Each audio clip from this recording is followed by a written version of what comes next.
Informative yard, presence. Boss versus leader.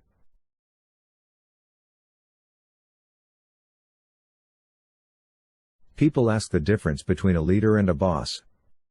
The leader leads, and the boss drives. In a moment, I will give some of the significant differences between the boss and the leader.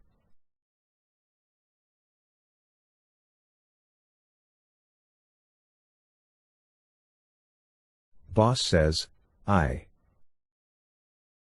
Leader says, we.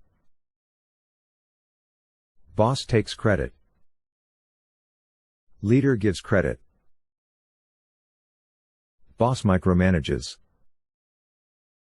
Leader delegates. Boss criticizes. Leader encourages. Boss focuses on weaknesses. Leader focuses on strengths. Boss blames others. Leader takes responsibility.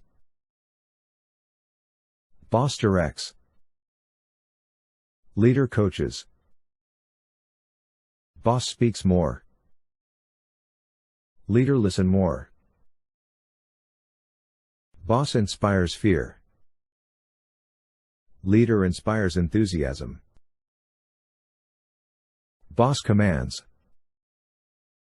Leader asks. Integrity, insight, and inclusiveness are the three essential qualities of leadership. If your actions inspire others to dream more, learn more, do more, and become more, you are a leader. So, be a leader, not a boss. When considering the greatest leader of all times, the name of the Prophet Muhammad, peace be upon him, must come to the front, not just in the eyes of Muslims worldwide, but even to noted and respected non-Muslims, researchers and historians. Thank you for watching. Please like, share and subscribe our YouTube channel and also follow us on other social media platforms.